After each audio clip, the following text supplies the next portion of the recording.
भीष्म को कहीं सरसज्जा करा बुझाई देव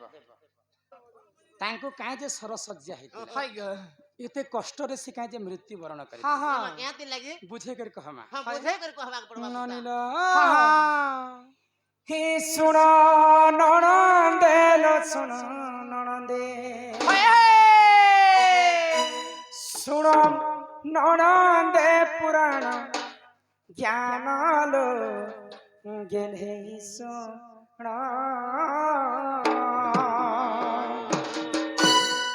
सुन ननंदे लो सुन ननंदे सुन ननंदे पुराण ज्ञान लो गेले सुन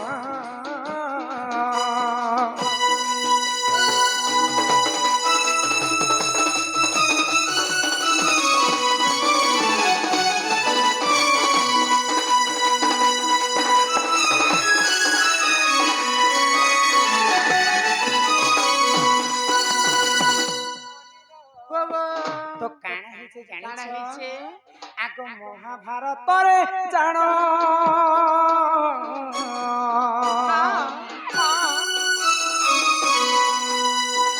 श्रीखंडी को रखी सही अर्जुन सर मुखे हो सर मुखे देला पितामह भीष्म सुन सुन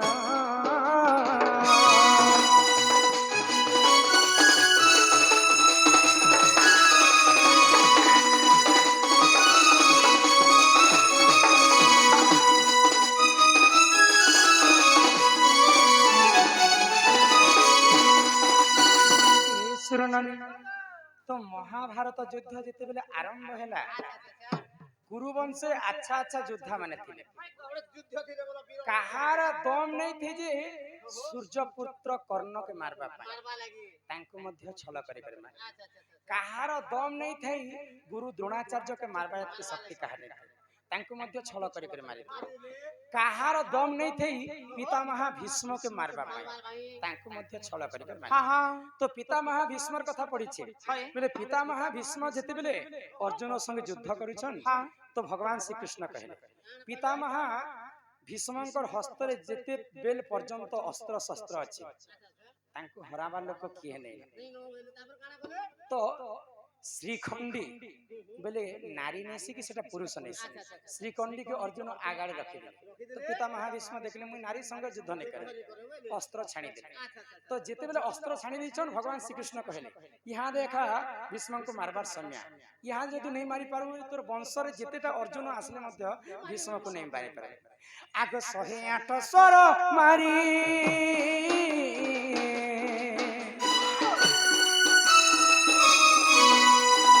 पितामह को हत्या करिले नारी हो एतु अंते हो एतु अंते चाहेला सुनलो वर्णन दे सुना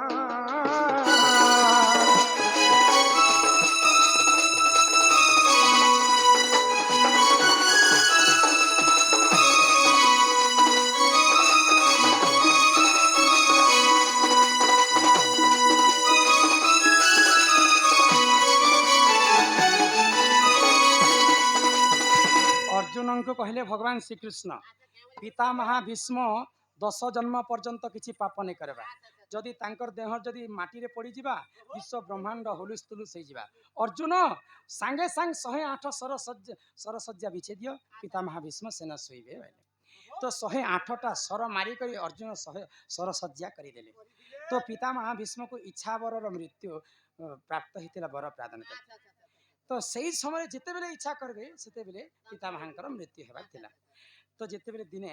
रात्रि समय कथा कृष्ण देखबा पई जइछन पितामह भीष्म तो पितामह भीष्म को कृष्ण को पचरछन भीष्म काना जे प्रभु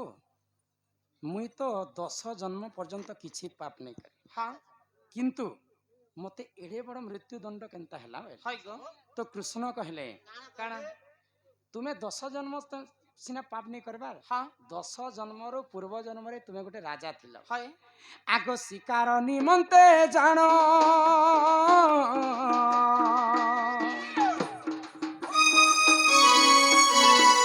ବୁଲିବାକୁ ଗଲ ସେ ଘର ବନ ହୋ ସର୍ପ ଏକ ହୋ ସର୍ପ ଏକ ହଁ ସର୍ପ ଏକ କରିଲ ତାରଣ ନନନ୍ଦେଶଣ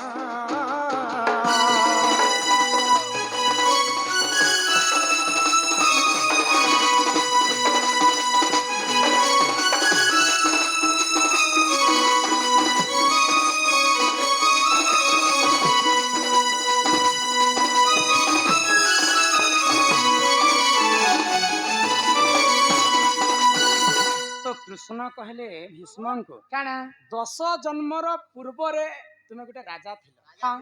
ଅରଣ୍ୟକେ ତୁମେ ବୁଲବା ପାଇଁ ଯାଇଥିଲ ହଇ ଗୋ ତୁମ ବୁଲୁ ବୁଲୁ ତୁମ ରାସ୍ତାରେ ଗୋଟେ ନାଗ ସାପ ଠିଆ ହୁଏ ହଁ ହଁ ତୁମେ ନାଗ ସାପକୁ ନେଇ ମାରି କିନ୍ତୁ ତୁମ ରାସ୍ତାରେ ଥିଲା ବୋଲି କରି ତୁମେ ସରରେ ଏନ୍ତା ନାଗ ସାପକେ କାଢି କରି ଏନ୍ତା ଫିଙ୍କି ଦେଲ ହଁ ତ ସେଇ ନାଗ ସାପ ଯାଇକରି ଗୋଟେ କଣ୍ଟା ଉହାଡରେ ପଡିଥିଲା ପଡିଥିଲା ତ ସେ ନାଗ ସାପ ସେ କଣ୍ଟା ଉହାଡରୁ ଯେନ୍ତା ମୁକ୍ତି ପାଇବି ବୋଲି କରି ବାହାରୁଥିବା ହଁ। ସେଇ ସେତେ କଟା ତାକୁ ଖୁପି ଯାଉଥିଲା ହଇ ଗୋ ତ ସର୍ପ ଅଭିଶାପ ଦେଲା ହଁ ବିନା କାରଣରୁ ମତେ ରାଜା ଏତେ ଦଣ୍ଡ ଦେଇଛନ୍ ମୁଇ କଟା ଉହାଡରେ ମୋର ମୃତ୍ୟୁ ହେବା ହଁ ମୁଇ ଅଭିଶାପ ଦଉଛେ ତୁମେ ମଧ୍ୟ ମଲା ସମୟରେ ଦିନେ ନା ଦିନେ ହଁ। ସେନ୍ତା ଠିକ କଣ୍ଟା ଉହାଡରେ ତମର ମୃତ୍ୟୁ ହେବା ହେବା 10 ଜନ୍ମ ପର୍ଯ୍ୟନ୍ତ ପିତାମହା ଭୀଷ୍ମ ପାପ ନେଇ କରି ହଁ ବୋଲିକରି ସେ ଦଣ୍ଡଟା ନେଇ ଭୋଗି ହଇ ଗୋ ଦ୍ୱାପର ଯୁଗରେ ଗୋଟେ ପାପ କଲେ ହଁ କେନ୍ ପାପ କିନ୍ ପାପ ଯେତେବେଳେ ଦ୍ରୌପଦୀର ବସ୍ତ୍ର ହରଣ ହେଲା ଚାହିଁଥିଲେ ପିତାମହା ଭୀଷ୍ମ ଅଟକେଇ ପାରିଥିଲେ ଦୁର୍ଯ୍ୟୋଧନ କିନ୍ତୁ ମୌନ ହେଇକରି ଯେତେବେଳେ ଚୁପ ହେଇଗଲେ ହଁ ସେଇ ପାପ କାରଣରୁ ଦ୍ୱାପର ଯୁଗରେ ସର୍ପର ଅଭିଶାପ୍ୟ କାରଣରୁ ହଁ। ସର୍ପ ଯେନ୍ତା କଣ୍ଟା ଉହାଡରେ ମରିଥିଲା ଠିକ ସେନ୍ତା ସର୍ପର ଅଭିଶାପ୍ୟ ଲାଗିଗଲା ଭୀଷ୍ମଙ୍କୁ ଦ୍ୱାପର ଯୁଗରେ କଣ୍ଟା ଉହାଡରେ ତାଙ୍କର ମୃତ୍ୟୁ ଆମେ ଯଦି ପାପ କରମୁ ହେଟା ଉପର କଥା ମାର ବୋଲି ଇ ତଲେ ଏକା ସେ ଶାସ୍ତି ଆମେ ଭୋଗି କରି ଯିବା ହଁ ହଁ ଇ ଜନ୍ମରେ ଯଦି ଭୋଗି ନେଇ ପାରନୁ ଯଦି ସତ୍ୟ ଧର୍ମରେ ଚାଲମୁ ଯଦି ଭୋଗି ନେଇ ପାରୁ ହଁ ଆର ଜନ୍ମରେ ବି ସେ ପାପକେ ଭୋଗବାକେ ପଡବା ପଡବା ହଁ କର୍ମର ଫଳ ଏହିପରି ଜାଣ ଜନ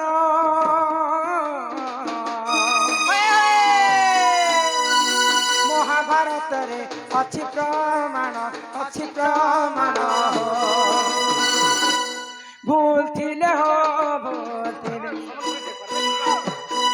ଭୁଲ ଥିଲେ କ୍ଷମା କର ଜନ ନନନ୍ଦେଶଣ